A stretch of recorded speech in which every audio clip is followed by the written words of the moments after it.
할렐루야. 네, 참 좋은 계절에 이렇게 주일날 이제 각자의 자리에서 살다가 와서 기쁜 마음으로 예배할 수 있으면 감사드립니다. 오늘 말씀을 통하여서 이 말씀이 마음판에 새겨지는 귀한 시간 되기를 소원합니다. 아멘. 오늘 본문에는 불려지면 안 됐을 메시지를 담고 있는 노래가 불려졌던 사건이 나옵니다. 바로 여인들의 승리의 노래입니다. 자, 승리의 노래는 좋은 건가요? 나쁜 건가요? 물어보는 게 이상하죠. 좋은 거죠. 전쟁에서 승리하고 돌아오는데 승전가를 부르는 것은 너무너무 좋은 노래입니다. 그런데 그 담고 있는 메시지가 재밌겠어요. 사울이 죽인 자는 천천히요, 다윗은 만만이로다. 이렇게 여인들이 승전의 노래를 불렀습니다. 너무나도 기쁜 노래지만은 경우에 합당하지 않은 메시지가 그 속에 담겨 있었습니다. 그래서 승리의 노래는 곧 바뀌어서 죽음의 노래가 되었습니다. 지금 다윗이 골리앗을 이기고 블레셋을 물리치고 지금 승전하려 해가지고 지금 의미양양하게 그 군인들이 돌아가고 있습니다. 그래서 이 노래를 여인들이 불렀어요. 그런데 메시지가 이게 별로 이렇게 좋지가 않았어요. 그래가지고 이 노래가 불려지는 이 순간부터 시작해서 곧 기쁨은 분노로 바뀌는 역사가 있었고, 그리고 질투가 싹 텄고, 그리고 다윗을 환영받는 것이 여기까지였어요. 그 후로는 다윗을 따라다니는 것은 칭찬이 아니고 죽음이 따라다녔어요. 죽음. 얼마나 고생했나 몰라요, 이 노래 때문에. 그래서 이 좋은 노래가 죽음의 노래로 바뀐 것을 보면 왜 그랬을까? 왜 이랬을까? 이 노래가락 한마디에, 이 가사 한마디에 왕이었던 사울은 잠식됐어. 잠식돼가지고 귀를 울립니다. 사울은 천천히요, 다윗은 만만이로다. 사울은 천천히요, 다윗은 만만이로다. 내알 치는 거예요. 그러면서 나는 천이고 다윗은 만만이라고. 왜 가만히 놔두면 안 되겠네, 후환이 되겠네 라고 하면서 나라를 구한 다윗을 바로 그 순간부터 죽이려는 마음으로 가득 찹니다. 이 노래의 메시지가 그러한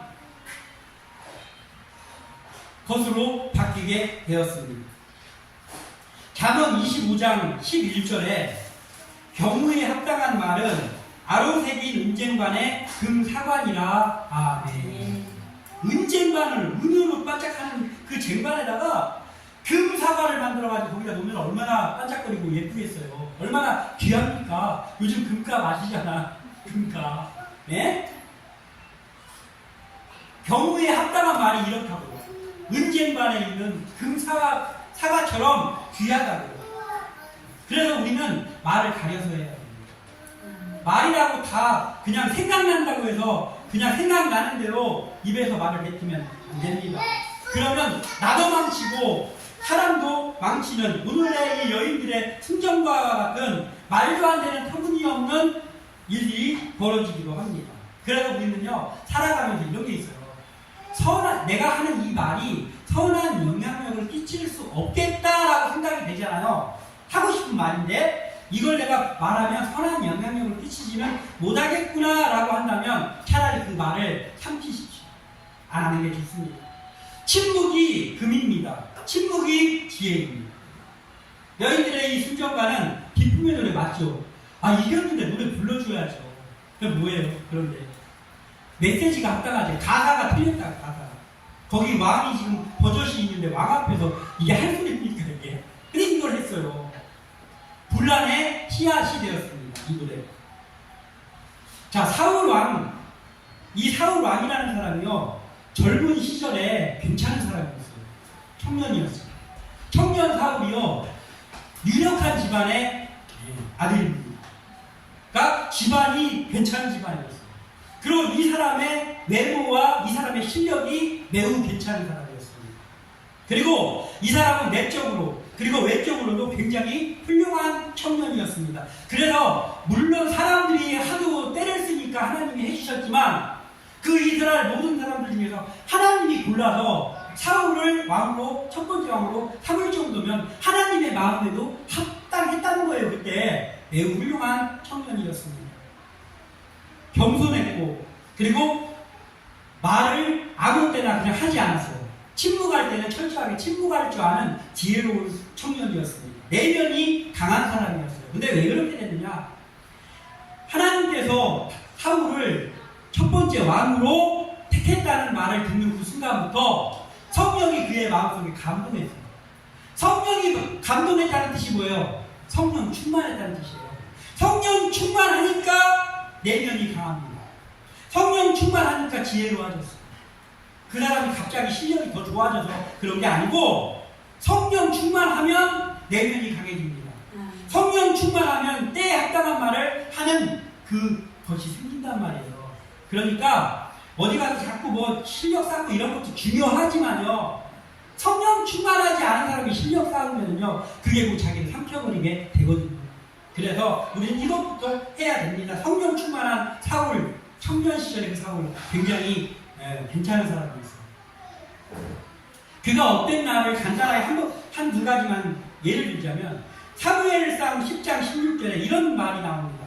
사울이 그 숙부에게 말하되 그가 암나기들을 찾았다고 우리에게 분명히 말하더이다 하고 사무엘이 말하던 나라의 일은 말하지 아니하니라. 아멘. 하나님이 사울의 집에 암나기 아주 그 좋은 암나기를 잊어버리게 했어요. 그래서 사울이 찾으러 나갑니다. 아무리 찾아도 못 찾았어요. 그래서 선지자를 찾아갑니다. 사무엘 선지자. 그래서 물어보려고. 암나기를 잊어버렸는데 어떻게 합니까? 물어보려고. 그랬더니 사무엘이 사울한테 걱정하지 마라. 찾았다. 이미 찾았다. 너는 이제 걱정하지 말고 집에 가면 되는데 가기 전에 나하고 식사를 좀 같이 하자. 그래가지고 사울하고 같이 식사를 합니다. 그리고 그 식사 자리에서 아무도 모르게 사울에게 사울아 하나님께서 이 이스라엘에 왕을 세우시기로 했다. 그런데 그 첫 번째 왕으로 세우려고 하나님께서 택한 사람이 바로 너다. 이렇게 말하는 거예요. 사울이 놀랬겠죠. 근데 괜찮은 사람이에요. 그러니까 식사를 하고 이제 그 메시지를 듣고 돌아옵니다. 아주 그냥 뭐 요만한 거 하나만 있어도 막 그거 어디 가서 얘기하지 못하는 사람들이 얼마나 많아요. 근데 왕이 된다는 거예요, 자기가. 그러면 사울이 가자마자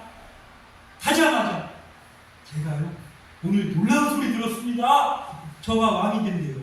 하나님이 저를 왕으로 택했대요. 말하고 싶어갖고 가까이 가게 되잖아. 운변하면서 달려갈 수 있어요. 이 메시지가. 그런데 사울이 얼마나 괜찮은 사람이었냐. 성령이 충만한. 가서 그 숙부님에게, 숙부님도 유력한 가정의 삼촌인 거잖아요. 그러니까 나중에 후환이 될 수 있어요. 왕이 쟁탈전 얼마나 무서운지 알죠? 말 안 합니다.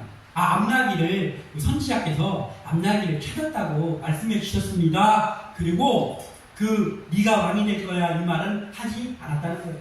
지혜롭잖아요. 그러니까 하나님이 택했죠 그때. 그리고 또 하나만 보자면 이런 거예요. 그러고 얼마 있다가 왕이 됐어요. 사무엘상 10장 27절에 왕이 됐는데 어떤 불량배는 이르되 이 사람이 어떻게 우리를 구원하겠느냐 하고 멸시하며 예물을 바치지 아니하였으나 그는 잠잠하였다. 이게 훌륭하잖아요. 왕이 됐어요.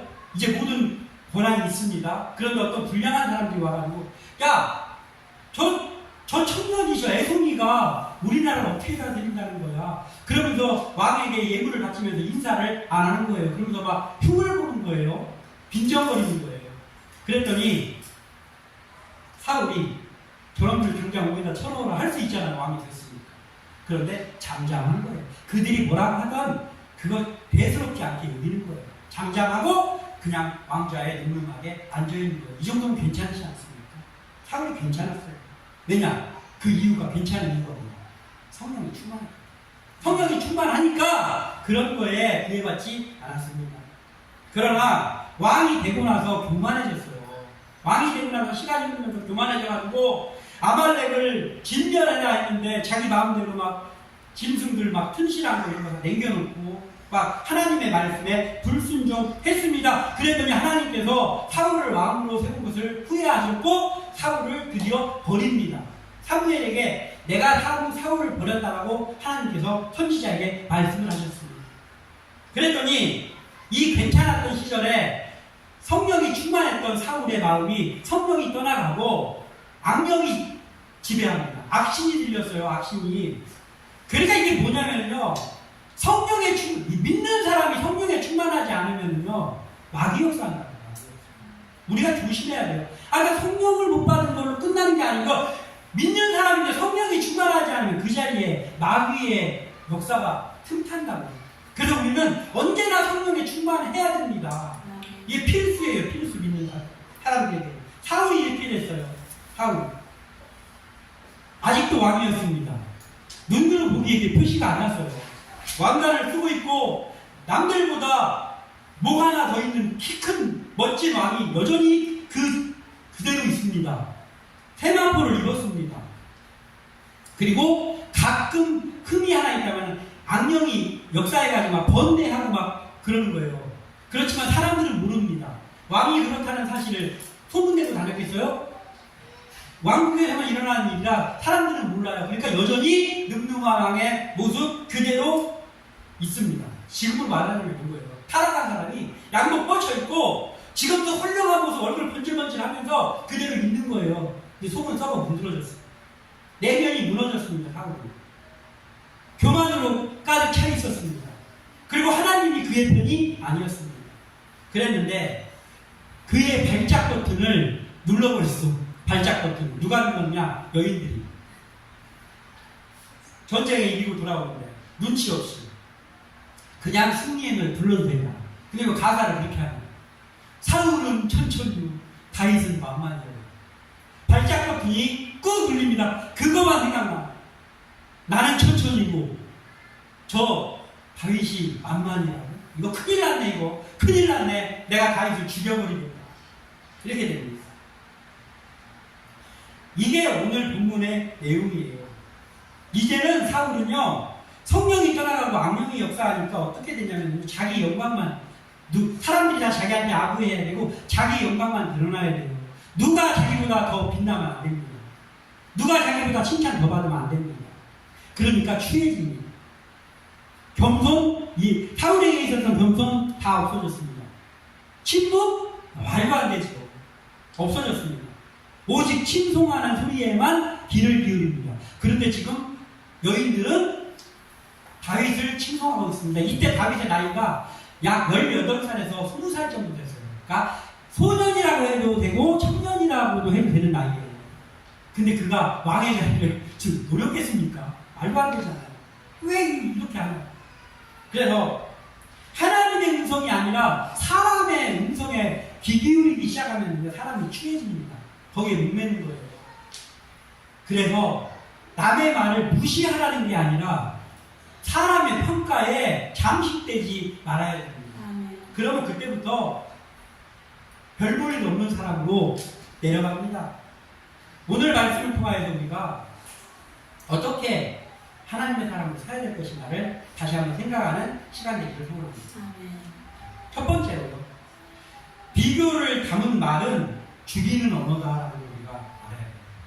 우리가 가끔 하는 말이죠. 비교를 담은 말, 우리도 할 때 있잖아요. 그리고 누군가에게 들을 때도 있습니다. 비교를 담은 말. 그런데 그것은요, 죽음의 언어입니다. 이게 무슨 말이에요? 여인들의 노래 속에 있는 가사가 있다고요? 자, 칭찬 좋은 거지. 누군가에게 좋은 말 해주는 거 좋은 거죠. 그런데 너무나 좋은 말이지만, 그렇지만 여기에 비교가 들어가면, 비교라는 그 MSG 하나만 딱 치면 그때부터요 선한 영향력은 없어지고 이게 화가 닥쳐옵니다. 그 말을 내가 해서도 안 되고 그 말을 누구한테 들었을 때 흘려버려요. 비교가 담긴 칭찬의 말은요, 칭찬받는 사람도 죽이고 칭찬받는 사람에게 비교당하는 그 사람의 영혼도 죽입니다. 그래서 당최하지 말아야 됩니다. 여인들이 비교를 담은 비교의 메시지를 담은 순전가는 그 순간부터 다윗을 위험에 빠뜨립니다. 다윗은 그때부터요 얼마나 힘든 삶을 살았는지 모릅니다. 네? 맨날 도망다녀야 돼요. 맨날 왕이 죽이겠다고 쫓아다니니 어떡합니까? 그리고 사울은 어떻게 됐어요? 다윗을 죽이려고 쫓아다녔지만 그때부터 사울은요 점점 죽어가는 거예요. 그 영혼이 죽어가고 있는 거예요. 나중에는 진짜 자기도 죽었어. 영혼이 죽다. 그러니까 다윗이 죽인 자는 천천히요. 사울이 죽인 자는 천천히요. 다윗은 만만히로다. 이 승전의 노래는요 죽음의 노래가 되었어요. 죽음의 노래. 왜? 비교라는 것이 그 속에 들어있었기 때문에 그렇습니다. 순전과 얼마나 좋은 노래입니까? 근데 이 비교를 담아가지고 이렇게 됐습니다. 우리가 가정에서 자녀를 양육할 때나 또는 어떤 공동체에서 누군가를 지도하는 역할에 갔을 때요 조심해야 됩니다. 저부터 조심해야 됩니다. 뭐냐? 자녀를 칭찬하는데 야, 네 형은 이렇게 하는데 너는 왜 이렇게 하냐? 네 누나는 이렇게 하는데 너는 왜 이 모양이냐? 그러면 어떻게 돼요? 그 동생은 그 형을 미워하겠죠. 그러면 그 형을 죽이는 거예요. 그리고 그 형을 미워하게 된 그 동생도 죽이는 거예요. 다 죽이는 겁니다. 내 자녀들을 다 죽이는 거예요. 내가 누군가를 맡아서 교육하고 있는 사람입니다. 그런데 내가 누군가를 칭찬하는데 야, 누구보다 누가 더 이런 메시지를 담아가지고 칭찬하냐? 야, 전에 다른 사람들 아무리 일을 맡겨봐도 말이요. 어? 아유, 형편없었어. 근데 너한테 맡겨놓으니까 기가 막히다. 마음속으로만 생각하고 겉으로 뱉으면 안 돼. 너한테. 근데 그 사람이 그렇잖아요. 그런 말을 무의식 중에 할 때가 있잖아요. 저도 그렇거든요. 그래서 이 비교를 담은 칭찬은 차라리 안 하는 게 낫습니다. 모두를 선한 영향력이 아니라 악한 것으로 빠져들어가게 됩니다. 독입니다. 독. 비교가 담긴 칭찬은 때로는요 어떤 거짓말도 생성해내는 위력이 있어요. 자, 교회에서 성경 통독이 좋은 겁니까? 나쁜 겁니까? 아유, 너무나 좋아. 예? 성경 통독 너무나 좋잖아요. 성경을 맨날 읽으니까. 기도는 두말하면 안 되지. 기도는 너무나 좋은 거잖아요. 그래서 저도 맨날 얘기하잖아요. 말씀과 기도 얼마나 좋습니까? 이것보다 더 좋은 게 어디 있습니까? 그런데 교회에서 성경 통독을 하는데 성경 몇 장 읽었는지 보고해요.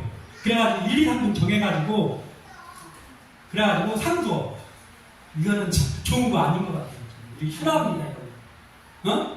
등수 매겨가지고 성경 그랬더니 김 집사님이 50장 읽었습니다.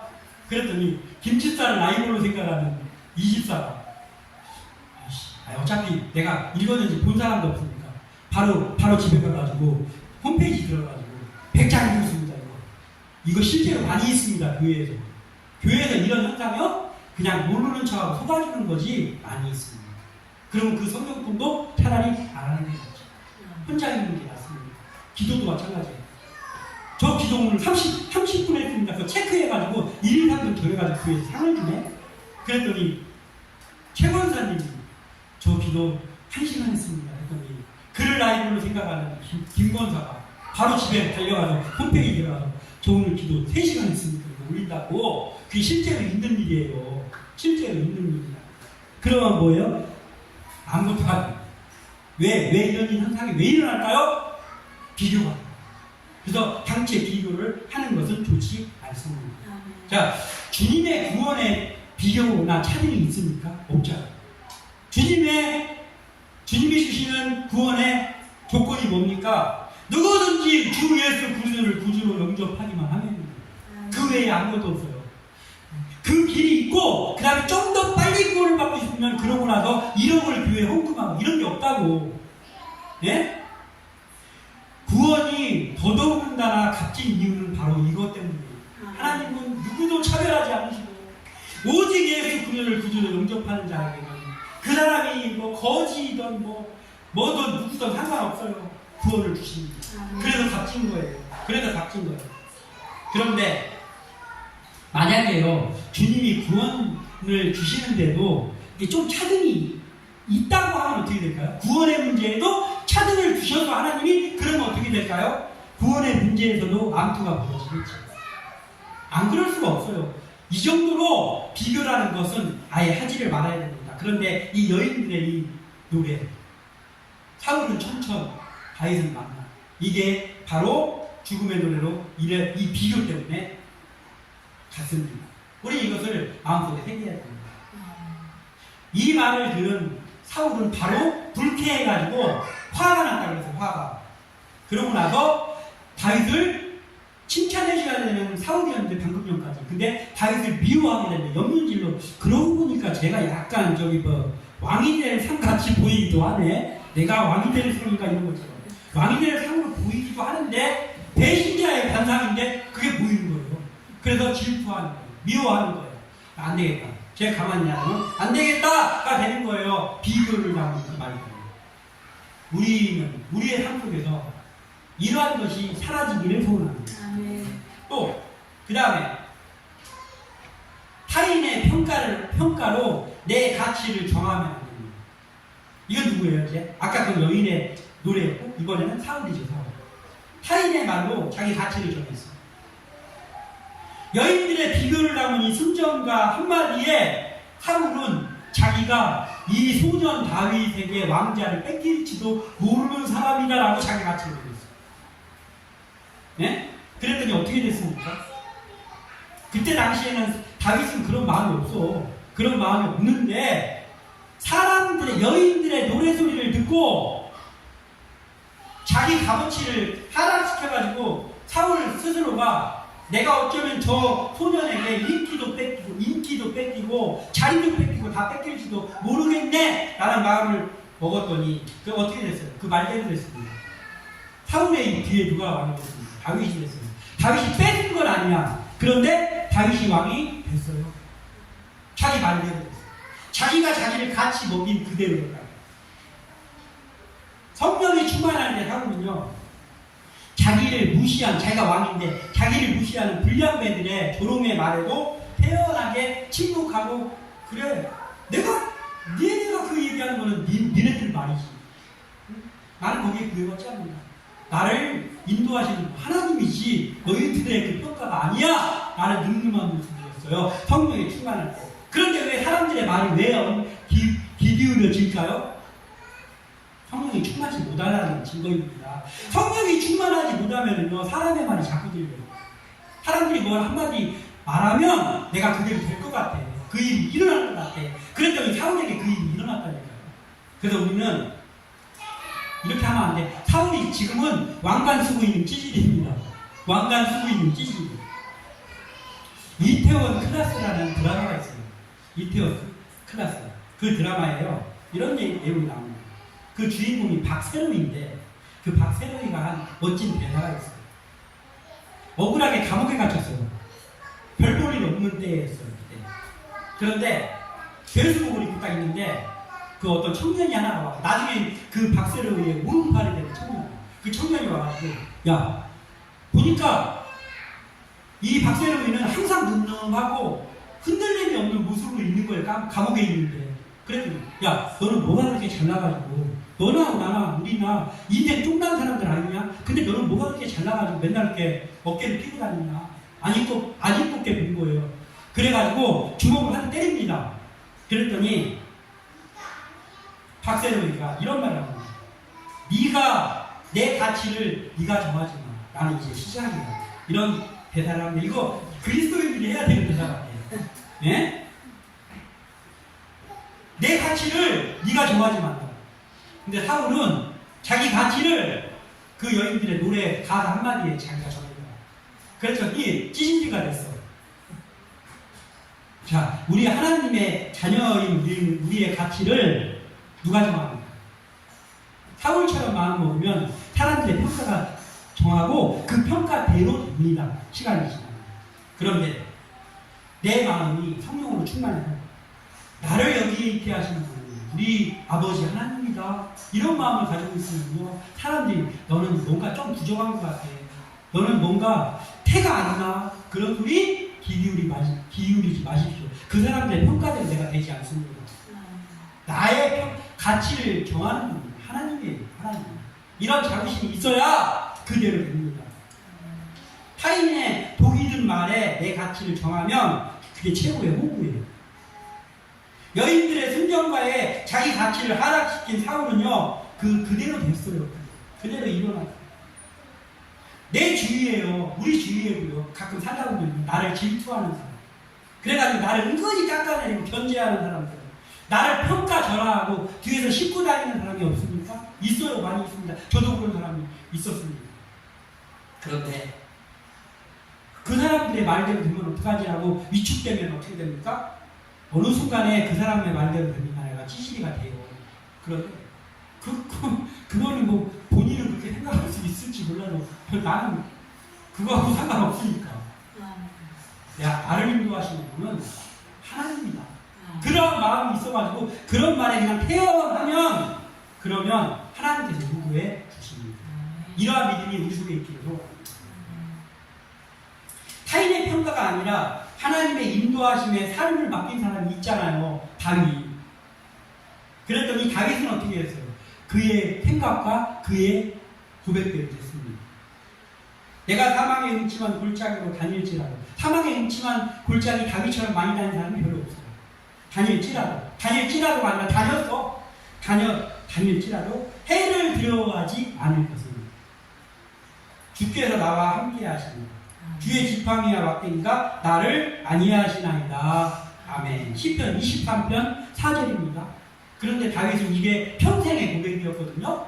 누가 뭐라고 하던 다윗 너는 이제 끝나서 하던 뭐를 하던 다윗 너는 조금 자질이 부족한 것 같던 하던 다윗은요 이 고백을 하면서 살았다. 그랬더니 어떻게 됐습니까? 다윗도 자기 말대로 했어요. 다윗은 유일한 통일한 게 아닙니다. 죽을 고비를 수없이 넘겼지만 그는 죽지 않았습니다. 다윗의 삶은 그 고백대로 되었습니다. 그러나 타인의 말에 흔들려서 자기 가치를 하락시킨 사울은 그 생각대로 됐습니다. 우리의 가치를 타인의 평가에 따라 정하는 어리석음이 우리 속에 없기를 바랍니다. 우리의 삶을 하나님께 맡기고 하나님의 뜻대로 살아가는 가치가 풍성한 삶이 되기를 소원합니다. 그리고 마지막 한 가지. 이렇게 되려면 어떻게 해야 되냐? 주파수가 주님께 맞춰 있어야 가능하다는 거예요. 이게 누구예요? 세 번째. 오늘 본문에 나오는 한 사람. 다윗입니다. 타인의 말에 흔들리지 않는 당당함 갖고 싶잖아요. 그런데 타인의 평가나 타인의 말에 흔들리지 않는 당당함을 어떻게 하면 가능할까요? 제가 답을 알려드립니다. 어떻게 하면 이게 가능할까요? 결론. 내 능력으로는 절대 가능하지 않다. 할 수 없다. 이게 답이에요. 그 누구도 할 수 없습니다. 사울도 못했습니다. 왕인데. 타인의 평가에 흔들리지 않고 당당함을 가질 수 있는 것, 내 능력으로는 평생을 노력해도 안 됩니다. 그럼 뭐 어차피 안 되는 거 그냥 살아야 되겠네. 그렇습니까? 아니요. 가능한 길이 있다라는 거예요. 어떻게 하면 가능할까요? 나의 마음의 주파수가 오직 하나님께만 맞춰 있으면 하나님이 그게 가능하게 해주신다. 내 능력으로 안 됩니다. 다윗의 마음의 주파수는요, 일평생 동안 여호와 하나님만 향해 있었어요. 한 번도 그 주파수가 다른 데로 돌아가는 적이 없어요. 오직 여호와 하나님께만 향해 있습니다. 다윗이 유다의 왕이었던 시절과 이스라엘 통일왕국의 왕이었던 시절 다 합치면 40년 동안 왕을 했습니다. 그 40년 동안요, 단 한순간도 하나님의 말씀보다 다윗이 앞서갔던 적이 없었고, 기도하는 일보다 다윗이 행동하는 게 앞서간 적이 없었습니다. 말씀보다 기도보다 앞서지 않았다. 왜? 주파수가 하나님께만 맞춰 있습니다. 다윗은요, 그 어떤 사람보다요, 수많은 전쟁을 했어요. 그래서 하나님이 다윗을 너무 사랑하는데, 그럼에도 불구하고, 이 손에는 전쟁을 많이 해서, 이 손에 피가 많이 묻어서, 성전은 거룩한 거잖아. 그래서 네가 지을 수 없다라고 할 정도로 다윗은 전쟁을 많이 했습니다. 그리고 전쟁을 해서 지지 않았어요. 다 이겼습니다. 다윗이 다 이겼어. 전쟁을 승리를 했어. 그런데 다윗이 그렇게 전쟁을 많이 했는데 단 한 번도 나의 지략으로 인하여서, 나의 능력으로 인하여서, 나의 지휘 능력으로 인하여서 승리했다라고 자기가 영광을 받은 적이 단 한 번도 없어요. 다 하나님께만 영광 돌렸습니다. 사울은 어떻게 했었습니까? 자기가 하나님의 명령 어기고 아말렉 전쟁해가지고 막 살진 집중 남기고 이래놓고잖아. 거기다가 자기 승전비까지 세우고 왔어요. 교만해가지고. 다윗은 한 번도 그런 적이 없어요. 하나님께만 영광을 돌렸어요. 어떠한 일을 앞에 두고도 먼저 하나님께 기도로 물었습니다. 다윗은. 제가 저기를 올라가리니까 하나님 제가 저기를 칠까요? 그럼 하나님이 올라가라. 그러면 예 하고 올라가요. 하나님의 말씀이 올라가라. 그 음성이 들리면 그때 일을 해냈다고. 아무리 급해도. 그러니까 주파수가 항상 일평생 하나님 앞에만 맞춰 있었다. 다윗의 이런 모습이 있었기 때문에 하나님께서는 다윗이 하나님의 마음에 합한 사람이라고 했습니다. 사도행전 13장 22절에서 23절에 보면 다윗을 왕으로 세우시고 증언하여 이르시되 내가 이새의 아들 다윗을 만나니 내 마음에 맞는 사람이라 내 뜻을 다 이루리라 하시더니 하나님이 약속하신 대로 이 사람의 후손에서 이스라엘을 위하여 구주를 세우셨으니 곧 예수라. 아멘. 다윗이 하나님의 마음에 맞는 사람이라고요. 그래서 하나님께서 다윗을 통하여서 모든 뜻을 다 이루었는데 그리고 이루다 그의 후손에서 예수 그리스도 구원자가 태어나셨어요. 다윗의 자손에서 예수 그리스도가 태어나셨습니다. 하나님께만 주파수가 맞춰진 사람의 결과가 이거라고. 이게 바로 인생의 주파수가 오직 하나님께 맞춰진 사람의 결과를 다윗이 보여줍니다. 하나님의 일꾼인 우리의 삶의 주파수가 지금 어디에 있습니까? 우리의 삶의 주파수가 지금 누군가가 나에게 너 이렇게 해봐, 이렇게 하면 이렇게 될 거야 라는 평가에 있습니까? 아니면은 내가 생각한 기발한 아이디어에 있습니다. 단기적으로 보면 그게 괜찮은 것 같을지라도 그 사람의 말대로 되어져 가는 것만 같을지라도 그렇게 되지 않는단 말이에요. 않는다. 그러면 어떻게 해야 됩니까? 내 삶의 주파수가 하나님께 맞춰져 있어요. 하나님의 말씀에 맞춰져 있어야 돼요. 하나님께 기도하는 일에 맞춰져 있어야 됩니다. 그러면 지금 당장은 잘 안 이루어지는 것 같고 지금 당장은 그대로 안 가는 것 같을지 몰라도 하나님의 때에 거기서 다 통출되는 그대로 아무쪼록 우리 교회에 이 자리에 예배하는 우리 모두가 지금 각자에게 중요한 일이 있잖아요. 그 중요한 일 앞에서 먼저 하나님 앞에 기도하는 하나님께 주파수가 맞춰지기를 소원합니다. 그리고 내 생각이 아니라 말씀에 맞춰지는 그러한 다윗과 같은 인물들이 다 되어지기를 주님의 이름으로 축원합니다. 기도합니다.